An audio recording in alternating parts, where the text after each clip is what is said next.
โอ้เปิดเลยเพื่อนๆให้เพียงตัวนี้เด้อให้สูงกว่านี้แห้งดีเนาะเด้อเอาไปเฮาคนละ10 ล้อวะ 10 ล้อเลยบ่คือสิบ่เปลี่ยนน้องมาอากระเฮียนจุ๊บโอ้เฮ็ดโอ้ด้วยรอบที่3นี่เริ่มจะอื้อเลยเนาะแล้วไอ้จังหันนี่ได้รอบที่3เลยจอดถอยหลังแบบนี้แหละ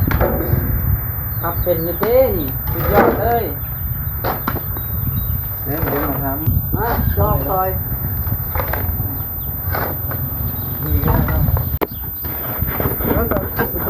ครับก็ได้เจ้าคือเป็นตามน้ำมาท่านเลยสี่ในท้ายกันได้นะฟังโอ้มาวันนี้ดูเลยได้วันนี้ได้คุณนะมานี่เลยโอเคได้ระดับนี้ออกไปโอเคแล้วหน่อยนึงต่อไปเป็นหนังพอดีเลยบัตรพอดีเพียงแล้วใส่รอนพอดีโอเคแล้วสำนี้เนาะได้แล้วเดี๋ยวระดับนี้แหละ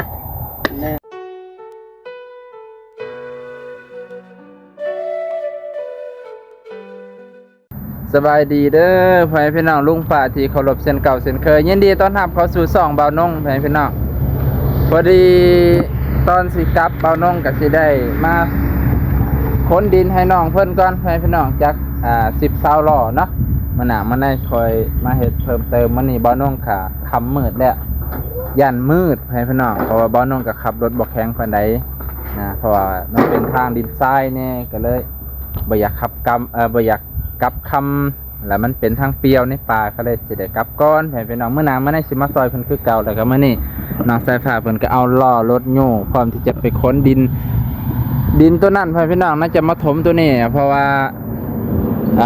เฮาสิได้เฮ็ดเฮือนครัวให้เพิ่นอีกบ่กี่วันเมื่อนั้นก็แล้วนี่เนาะมื้อนั้นเฮาปรึกษากันอยู่ว่าเอาดินมาถมใส่นี่เฮาแต่เฮาก็บ่ฮู้พี่น้องบ่ฮู้ว่าสิลงหม่องใดนะเดี๋ยวจังไหนสิเคลียร์ตัวนี้ออกพี่น้องสิเคลียร์นี่ออกต่อแล้ววันนี้เพิ่นสิได้เอาดินมาลงใส่พี่น้องไปขึ้นโอ้ขาตั้งกล่องเพิ่นนี่คักเลยพี่น้องขาตั้งกล่องเบาบีเด้อนี่เพิ่นให้ยืมใส่โอเคพี่น้อง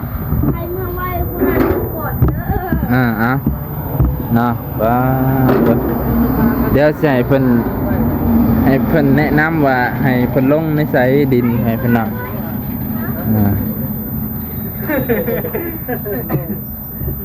นี่แหละพี่น้องก็สิขุดตัวนี้แล้วก็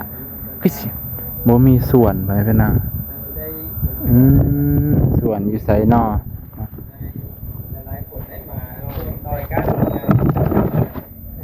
ก็ได้พี่น้องตอนนี้ก็เบาบางลุยก่อนเนาะอันนี้ก็ให้เบาบีเป็นแนะนำโดยสบายดีนะกำลังสิพากันนะขุดดินไปปรับพื้นไว้พี่น้องปรับพื้นมันเอียงกันนะความมันต่ำมันสูงเด้เด้อเตรียมที่จะอันนั้นแหละเป็นสิเฮ็ดบ่อนดังไฟใหม่ให้เพิ่นเฮ็ดบ่ได้สูงปานใดบ่หรือให้มันเพียงกับดินเทือนเพียงกับอันนั้นบ่เพียงดินเทือนดอกเพียงกับดินโตของน้ำหั่นนะโอ้ให้มันสูงหน่อยนึงสูงขึ้นมาหน่อยนึงโอเคเนาะไปอันนี้ก็มาซอยโอ้ทางพุ่นก็เว้าแก้วเด้อเพิ่นน่ะโดยสบายดีมื้อนี้อยู่ใกล้เติบลุยกลางแดดเลยเด้อก็ฟ้าวกลับเมื่อแน่นะทางนี้ฟ้าวพี่น้องเลยซอยกันเนาะซอยกันท่านนี้ก็สิได้ขุดเอาไว้จำบึดน้องสายสิอยู่บ่จะนับบ่ค่อยหน่อยเด้อนอน10 ล้อแล้วบ่เพิ่นนับเด้อคันนี้นับไม่ได้เด้จะนับข้ามแล้วก็จะนับกายเด้จะได้สิโกงคนอื่นเด้โกงเขาเว้าลงเขาเว้าแก้วไม่ได้เด้เพิ่นตรงไหนบอกให้เด้อโดย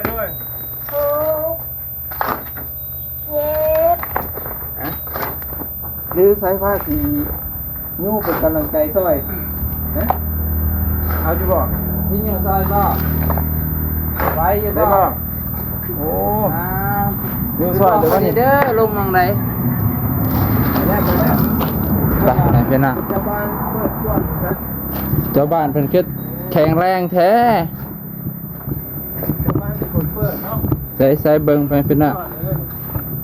บ่ฮู้ว่าเพิ่นสิลงหมองใดลงหมองนี่บ่มั่นใจแล้วบ่ถามเบาบี้แล้วโอ้นี่ ซื้อเหมือน อ๋อเอาเขตนี่เนาะ เอาทั้งนี้แหละ ประมาณว่าให้เพียงตัวนี้เบาๆนี่เนาะ โดย โอ้ บอกเลยว่านี่ โอ้ บ้านเปิดเป็นว่า เปิดเลยเพื่อนๆให้เพียงตัวนี้ บ้านนี่แหละโอเค เด้อให้สูงกว่านี้แห้งดีเนาะเด้อเอาไปเฮาก็สิบ่ได้ถ่ายตอนเพิ่นมาเทเด้อเพื่อนๆก็สิถ่ายที่ตอนขุดกับตอนนั้นแหละไปเอาบ่อน้องกะคือบ่ฮู้กันแล้วเนาะเพื่อนๆ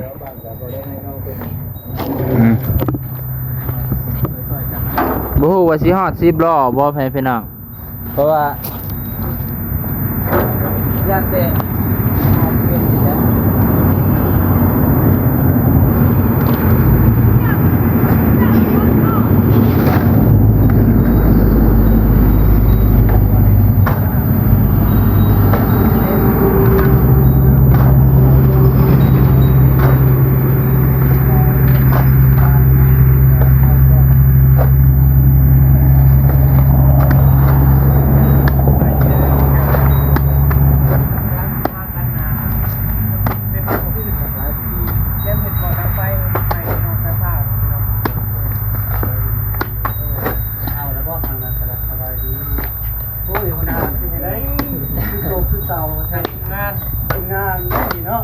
หัวหน้าคุมงานด้วย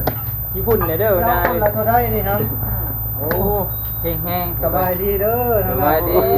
ไปเลยนะน้ำแม่น้ำแม่นะ โตไปแล้วทางนั้น ไปแล้วไปท้องให้ถึงเด้อ เจ้าบ้านนี่ต้องใช้สีเปิดประมาณสัก4-5 รอบผมจะจัดเลย เจ้าบ้านเปิดก่อนไปเพื่อนอ่ะถือว่าโอ้ยสุดยอดเอาอันนี้กะอีกสักครู่ให้พี่น้องให้กำลังใจทีมงานเขาเนี่ยถึงสิแดดกับโบใช่ปัญหา เพราะว่าบ่าวน้องสิเดกลับก่อน ต้องลุยก่อน ต้องลุยก่อนเส้นทางอีกยาวไกลเพื่อนพี่น้องเพิ่นก็เลยบ่าวบีบ่าวแก้วเพิ่นให้บ่าวน้องลงมือก่อนเพราะว่าเพิ่นอยู่ไกลเพื่อนพี่น้องโอเคมีถ่ายได้บ่ มาแล้ว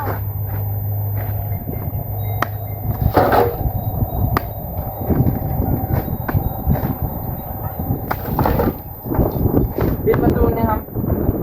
มีดินมันเข้า คนละ10 ล้อวะ 10 ล้อเลยบ่ไปยังไม่ทันยุ่งจักล้อเลยนี่แต่ว่าไปตัวว่า10 ล้อนี่ คุณเด็กคุณนี้เนาะโอ้ยสู้ สู้ๆเพื่อนน้องสายฟ้า โดย ที่ทนได้ มีคนได้แต่กับตัวเอง ได้เลย คุณอาคุณถ้าอยู่ไหนถ้าขับรถเนาะ ขับรถอย่างเดียว ถ้าขับรถอย่างเดียวได้ทำงานเป็นไร เพราะว่า เพราะว่านี่ ไปว่าสักหนึ่ง ส่วนหนึง เงินส่วนหนึ่ง ไปดอกคนนี้ไปกับพี่พี่สิบปีน้องมา อากาเฮียนจบ โอ้ โอ้เอ็ดโอ้ด้วยรอที่3นี่เริ่มจะอื้อเลยเนาะ นิดแล้ว ไอ้จังหันนี่ได้รอที่3เลย ดีใจน้ำเด้อ เอ้ย เด็กที่เรายังจะศึกษา ไป ศึก แล้ว ษากันนะบอกแก้วกับเจอมื้อนี้แหละคุณนาเห็นตาคุณก็ได้ ก็เป็นครั้งแรก โดยครั้งแรกกันเลยก็เคยเห็นอยู่ทั้งมันน่าจับมือป่ะมาเนี่ย มาเจอที่หา เพื่อที่หาแล้วบอกดูคนหน้า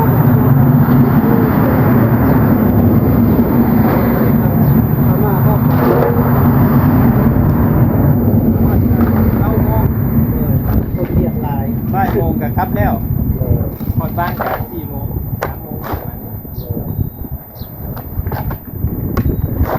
แต่เลยเนาะเจ้าบ้านนี่เนาะ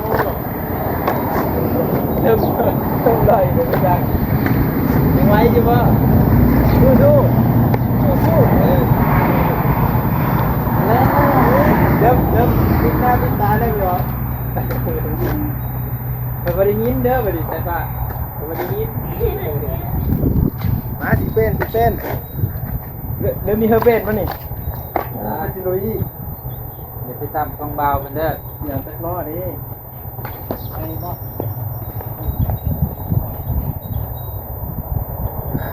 ไปเนาะกับประมาณ4ล้อของน้องแล้วเฮาก็ได้ใช้มันบกแถวนี้เนาะ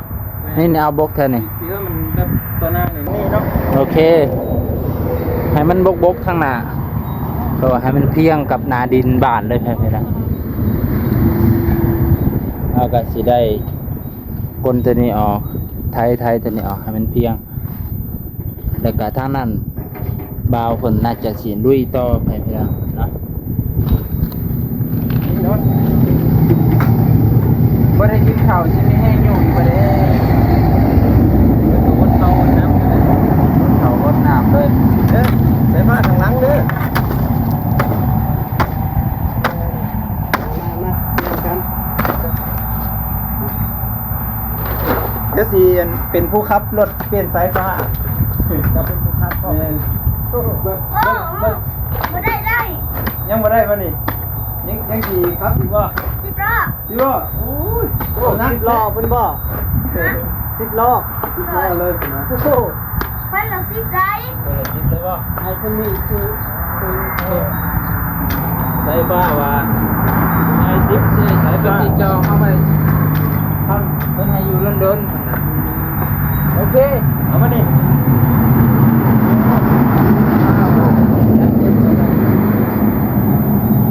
ดูอย่างเดียวเนาะ เดี๋ยวน่ะว่าใส่ให้เล็กน้อยใช่แหละเนาะ เฮ้ยใส่ฟ้าดูดีขนาดนี้ทำเบิ่งกันเลยทำทางก็ เอ้ย ทางเขาเรื่อยนี่หรือว่านี่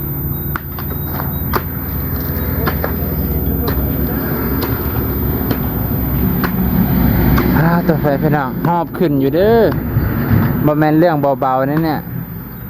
อากาศตอนแรกมันก็จะร้อนๆแน่พี่น้องแต่ว่ามันก็บ่ปานใดมีเมฆบางให้ก้อนหนึงเดี๋ยวบดเดี๋ยวร้อนก็ปะปนกันไปยามนี้แต่ว่าใครแต่ว่ามันมีลมแน่พี่น้องยามนั้นน่ะโอ้ยเดือนเดือน4เดือน5เนาะพฤษภาบ่เดือน5ตัวร้อนยามนั้นจอดพี่นะครับเพื่อนนะโอเคถอยหลังเลยตรงนั้นแหละเนี่ย ใช้จะได้คอยใบขับขี่มาดูนะเปลี่ยนใบขับขี่ให้เนี่ยมันได้บ่ 10 ลูกเป็นโซโลนี่โซเลย เมื่อแรงนี่นอนม่วนขนาดเลย มวนครับ นับใครเจอดินมันแข็งอ่ะ นี่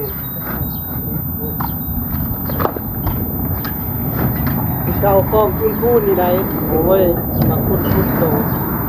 มาสร้างให้ เพื่ เพื่ อ อน น ทางเขาเลยนี่คือเก่า2 คนนั่นแหละไปเรียกตอนนั้นนะเรียกตายโตขึ้นกันตัดเล็กแค่เก็บไปคิดเลย เอาพาเฮ็ดนะเพิ่นเฮ็ด เปลี่ยนมักยุ่งรอ มา สายนี่สายซิง สายลุย สายลุย ได้ สายลุยสายซัก โอ้เจสี่พายุเตเศร้าก็ดีเลยเด้ ตอนนี้นอนรับแล้วอุ้ย จอดรถเพียง let's go เอ้า ระวังโทรศัพท์เบาเด้อ เดี๋ยวออกไปซื้อนะก่อนเด้อซื้อสปอนเซอร์ก่อนเป็นเลย เด้อ เจอคอนเสิร์ตบ่โอ้ยเจ้าคุณใจดีแท้ใจดีนะคนที่กำลังใจเฮ็ดเบียกไม่มีอะไรอุ้ย บ่เมื่อยเลยนะลูกพี่ ตามคนใหญ่เลยคนคุดก่อน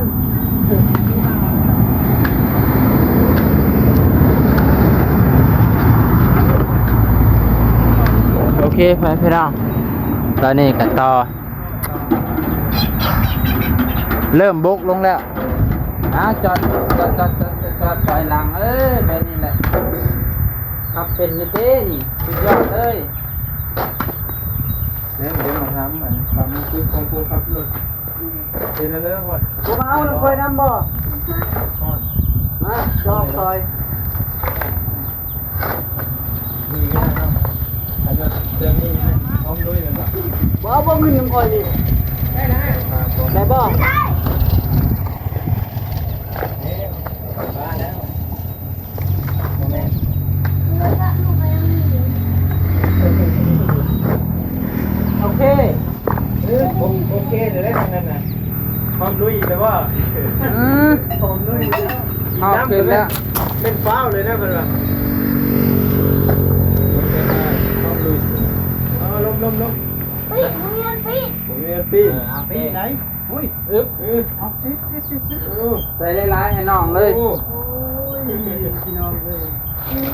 คุณสนขนาดเนาะ ไปสิว่าเบาน้องใส่ลายให้แท้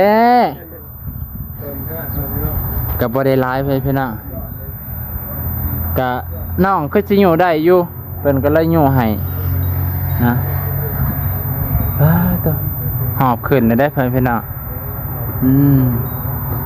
น้องเพิ่นคือสิบ่เมื่อยดอกยังเป็นเด็กน้อย ไปดูกันต่อพี่น้อง ยกเลย พวกเราแล้ว เลย เป็นร้อนอย่างเดียวซิไปดิ สอนเด้เบานุ่งเอ้ยเจ้าบ่กลับไปยาเด้บ่มีเวียกเหมือนกันเป็นที่ไหนเนาะทางนั้นแล้วล่ะบ่ประพรมันแดด สายฟ้ามีพักผ่อนกันบ่เจ้าฮอดซิปเลยบ่ไปยุ่งเต้นละสิย้ำมันค่ำนี่นะอย่าพาเบอร์ดินะเยอะเมยยกกันเลย ทำด้วยแล้วประพรก็เด้อทำด้วยไปให้กินลูกก่อน อายุเป็นก็ได้ โอ้บ่ยอมเด้อคนบ่ยอมเลยบ่ยอม ปีก บ่ยอมใส่ผ้าว่ะเอาใส่ลายเดี๋ยวน้องนะ ดีๆนะฮะ จะเปลี่ยนก็ให้เปลี่ยนเลย ไปเลย ใส่ผ้าสายลูก เอาไปเลยนะ ไปพี่น้องไปเบิ่งทางฝุ่นกัน 5 ทีแล้วไปเบิ่งเพิ่นเลย ขนาดปูตักนี่ยังหอบขึ้นเลย รอที่เจ็บนะ ว้าวเก็ดรอดแล้วเถอะ นี่ทำแล้ว พี่แฟนพี่น้องหลายเติบเลยเด้อบัดก็สิให้มันเพียงนั่นแหละเพื่อนพี่น้องเพียงหน้าห้องน้ำเอาห้องน้ำข้างล่างกะคูณขึ้นอีกเพื่อนพี่น้องให้มันสูงๆนะบัดยามน้ำมากก็สิระบายน้ำออกไปทางพุ่นแล้วนี่ก็ให้มันสูงนะถ้าเฮ็ดเป็นเฮือนน้อยเลยนี่ก็ได้เพื่อนพี่น้องนะเฮ็ดเป็นเฮือนน้อยเลย ก็คือให้มันสามารถขึ้นไปนั่งได้นะเห็ดแป้นปูแป้นข้างในแห้งคักไปพี่น้องเนาะ เมื่อวานนี้ก็มันไปเท่าไหร่ก็บ่ ซาวได้ซาวสองเทื่อ ว่าสิเอาเงินซื้อเลขซื้อน้ำ บางโรงเรียนมี7 ปี อัน30นี่แหละ 30 เป็น มื้ออื่นนี่30เลย คนก็30เอาเลย เอาแล้วเกิดเดือนไหน ฮะ เกิดเดือนหยัง ก็ ไปเกิดก่อน วันที่3 เดือน โอ้ 5 99 ใช้ แสดงว่าเฮานี่แก่กว่าน่ะมื้ออื่นอะไรนี่30เลย เลยปกติน่ะเฮาเกิดน่ะเก้าเป๊ะแล้วว่าเฮามาเฮ็ดเวียกแล้วก็เลยเพิ่มอายุขึ้นน่ะนะ อันบ่นับสัตว์น่ะบ่นับ แต่ว่าเอาตัวนี้เป็นหลักเลย เดี๋ยวว่า แสดงว่าเอาจะเป็นราชการนับตัวราชการเลย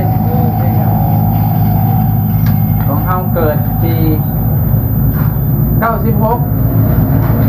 ก็แม่นเท่าเก่าปี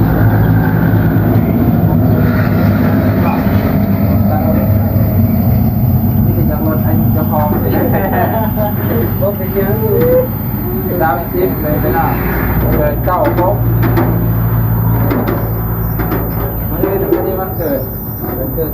ดก่อน วันเกิดมื้ออื่น จัดดิ จะร้องวันเกิดมา ยังจัดอยู่ดีแต่ว่าค่าน้ำมันเนาะพี่มันก็ยังอยู่ในวันเกิด รับก็ได้ ถ้าเกินปีหน้าก่อนจัดจริงไง นี่เกิดน้อยๆเกิด เป็นผู้เดียวน้อย สิเฮ็ดเป็นวันเกิดยากกันนะ อ๋อวันเกิดยาก วันเกิดยากแบบเค้กนะ อยากยังดี อยากเค้ก ดูอยากเค้กวัน รอ เกิด ที่ ยา เก้าก เลยนะ รอบที่เก้าแล้วก็ โอ้ถือว่าไหวด้วยนี่น้องไฟฟ้า หกกันรอบที่ที่เก้านี้ ครับ รอที่เก้าเมื่อกี้เรา เมื่อไอซียูได้แบบนี้นะ รอที่กิ๊บรอที่ เราไปซิปได้วันนี้ ปฏิเสธวันนี้สู้ๆ ตา ตาม ม ใจ ใจ มา มา ว่าพร้อมลุย เมื่อเนาะ จะมีแปลงเลยเนาะ ใส่เลยมาเรียนกันตัวเป็นบ้านงก็ได้เป็นบ้านงเนาะโอ้บ้านงเมื่อยอายุสำคัญได้ อยู่สำคัญเด้อ เอาหนูสำคัญเลย ๆนี่30 เอาลูกมา แม่นบ่โอ้ขอบมุกขอบใจ รอที่สิ ทำไมไม่กิน ขาย่องเลยนะ ขายองไง โอ้ย โอ้ย ยังว่าวันเกิดปีนี้เป็นวันเกิดที่เงียบเหงา เนี่ยเงาเงินอยู่ในกระเป๋าหมดแล้ว แม่นมันค่าสิตรงเนาะ งองูวะ แม่นงง เราที่สุดเล่นไม่กอง งอเงา เราว่าจะพายรถจักรเด้ ไม่โยเดี๋ยวนี้ปีนะไอ้เนี่ย ไอ้ตัวจักเองสิบ่ได้มาหากันแล้วบัดนี้ ตั้งตั้งตีนเลยโต ตัดตีนเลยบัดนี้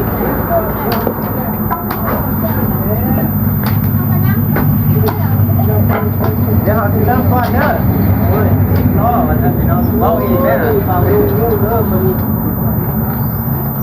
10ล้อก็ต้องเป็นคนเปิดสร้างเองอยู่ได้เปิดสร้างก่อน โอ้ไปพี่น้องกะสิเบิดแล้วอ่ะเดี๋ยวบ่น้องสิลุยต่อไปพี่น้องก็สิได้ปิดกล้องเพียงเท่านี้ก่อนเนาะเพราะว่าบ่น้องมีปัญหาคันหลายนาทีมันอัปโหลดช้าไปพี่น้องก็สิจบเพียงเท่านี้ก่อนจังว่ากันใหม่โอเคไปพี่น้องเนาะตอนนี้ก็บกไปหลายเติบแล้วบักเด้อสบายดีก็ต่อจาก แฟนนอนเลยเนาะ เนาะเด้อ ให้คุณมานี่กัน สิบกลงแล้วนี่ก็ถือว่าที่เลียเพิ่นก็สิได้ปรับให้มันเพียงให้พี่น้องปรับทางหน้านํถ้ามันเลียแต่ว่าก็เบิ่งตามสภาพเป็นจริงก่อนให้พี่น้อง พอดีมือนี่กะสีปรึกษากับเบ้าหน โอ้ งนะ ทางพุ่น หรือว่าสีมาหรือว่าจังไดโน่นงเนาะ โดย เดี๋ยวพอให้เพิ่นก็มาดีเด้เนาะ ห้อย แต่เก้าก็เป็นตะลุยเบ้านงบ้าบ้าน เงิน2คนได้เห็นกันแล้วให้พี่น้องก็สิ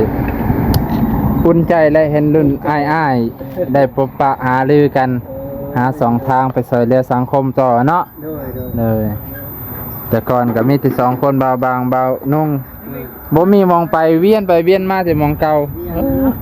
FC ก็จนบ่อยากเบิ่งพุ่นแล้วเออ กันเรื่อยๆดีๆกัน โดย กันแล้วไว้ขนาด โดยแล้ว คือได้ปรับดินนี่เลย โดยก็สิแต่ว่าสูงเติบได้หั่นเนาะสูงเติบได้ เอาปรับขึ้นเรื่อยๆจะได้ตั้งเสาเลย โดย ตั้งเสากับเสานี่ก็ยังบ่มานี่เสาเป็นนี่เลยครับ เฮาบ่ได้ตั้งเสาก่อนจังถมเนาะแต่บ่ฮู้ว่าสิคันจังได๋แหละต้องขุดดินเก่าดินใหม่ออกแล้วมื้ออื่นเนาะ แม่นต้องได้ปรับ มันเอียงแล้วก็เฮาก็เอาน้ำมาพุดมาเตียง ให้มันแน่นเนาะเด้อโอเคมาทางนี้ จะ ซะ ได้ก็เอาคันมีงบอีหยังเฮาก็สิได้เทพื้นให้ โอ้เด้อ พุ่นแล้วทางหน้าแล้วอีกนี่เลย ถ้าเบิ่งตัวจริง ถ้าเบิ่งตัวจริงก่อน เจ้าเทเป็นบ่ ได้อยู่เนาะโอเคได้อยู่ เด้อ เดินหาลมกับทางแม่เป็นกำลังนึง เด้อ เรื่องงามนี่กับบุฮูแต่ว่า ประเทศได้ โอ้ยบ่พิธีพิธันหรอกเนาะ อ๋อ คนว่า ขอให้เด้อ เข้าเป็นนั่นแหละเพราะว่าลำบากอะไรได้ยาวคนจริงๆอ่ะ ไอ้ยี่ห้อนี้เป็นจริงยังมาได้เลย ยาวมาเบิ่ง อยู่ห้องตรงนี้ครับเยอะมาเบิ่งใกล้ๆจะโคตรเนาะนี่จะมาเบิ่งสัตว์แดง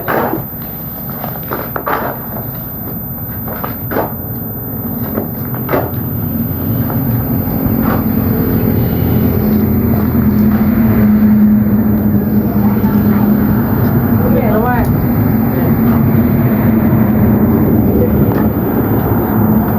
ไปกินมันจะกินกะไงเนาะ ดีเห็นดีได้จังย่างรถย่างล้อมันติ้นแตกได้ ลายหมดบ่ เชื่อบัดได้กระสวด อ๋ออยู่แก้มไม้เนาะ แต่หาบ่มันชั่ว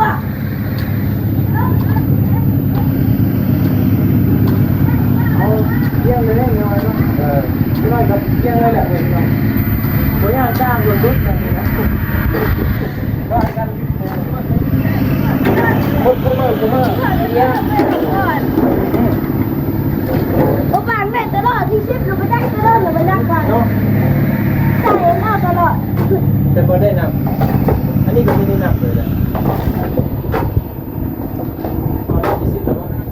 จบเดี๋ยวตัวละ พอแล้วสิให้ไม่เปลี่ยนแบบนี้ ให้มองก็ได้ ต้องกันได้มีส่งกันปะมีส่งกันปะมีส่งกัน เดี๋ยวต้องก็จะบอกมาน้องแม่ ไปที่ไหนอยู่ ส่งกันสิบวันได้ยุ่งเองอีกมั้ง มาน้องอยู่ นะ เขาแบบว่า เด็กบางอยู่อีกร้อยนึงเอาตัวนี้ สองแก้ว โอ้ย ร้านค้ายบ่ ออกอยู่ ออกอยู่ อยู่ ระวังว่า สายแก้วเด้องานนี้เด้อ โอ้ยได้ สายแก้วได้เป็นคน บาง ทำงาน าน ได้ ชื่ออยู่บ่จักรอแหละพายุผมกูชื่อคือกันเลยนะยังให้สาการเพิ่น วิชาการและปกติ โอ้ยใส่ปุ่มใส่บิ๊กแล้วมาจบนะกูว่าพี่น้อง เอ๊ะ เอา เริ่มได้ไปที่เชียบร้อย วิชาการขี้ลืมบ่ไว้ที่เอ้ย ว่าจะปล่อยให้เขาจะออกไม่ได้ปล่อยให้หนัก พี่ยังไม่ได้ว่าดิ เปลี่ยนแล้วเนาะเอาละโอเคโอเค นี่ก็น้อง สิบรอบอะไรป่ะ โอ้ชิบหายแล้วแจ็คกูบ้า ยังมีซิปไม่ได้นับเลยวิชาการกัน ตักก็ได้เจ้าตามน้องว่าท่านเลย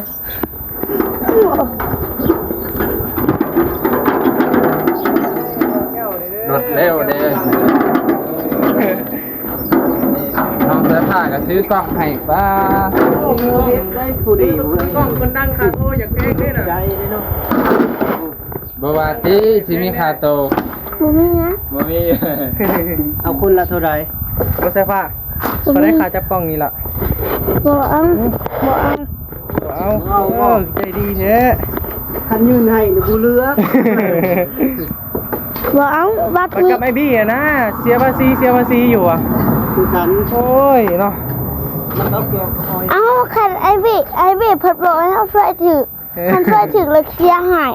เฮาก็ต้องได้แหละ โอ้ยยอมแหละบทสนะเพิ่นดอกสนะดอก ได้ สละโทษ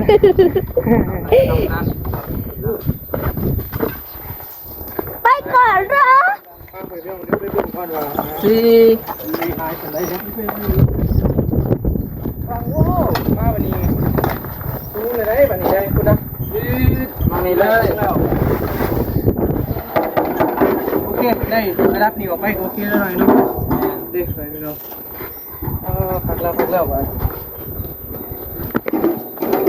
บริทุกก่อนบอกลงนะด้วยมันโอ้ยพี่น้องมาลงมาจัดการเลยนี่ ได้จักรอเลย 4แล้วเนาะ อันนี้ เป็นผู้นับเด้อนับดีๆเด้อเด้อโอ้เซฟ้าเอ้ย เลย นับถือ เลย ปัดซื้ออยู่ดีให้ปิดน้ำมือถือให้ตับเลย เที่ยงเลยเด้เดี๋ยวนี้ได้หน้าบ้านงามละบัดนี้นะได้ซองเวียกเลยมื้อนี้ เนี่ยได้ ได้ไปปรั๊บอยู่นั่นหรือก็ได้ปรั๊บอยู่นี่โอ้ เฮ็ดดีๆได้บ่แก้วที่ฝุ่นเต็มหนาเพิ่น บ่สร้างงานบ่ได้ดีเด้อบ่แก้วเด้อ เจ้านะถ้าโตเลยดีเลยกันก็ หัวหน้าเพิ่นนั่นน่ะเด้ ตัวบัดทีก็ได้บ่ทายก็ได้ครับ ขายแล้ว อย่าจมให้ เลย บึน คุณ สิเกิดว่าเบิ่งตั้งรักก่อน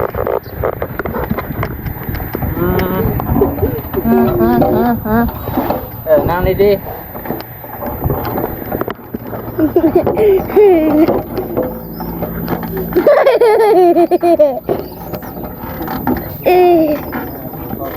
ทางนี้มาแล้ว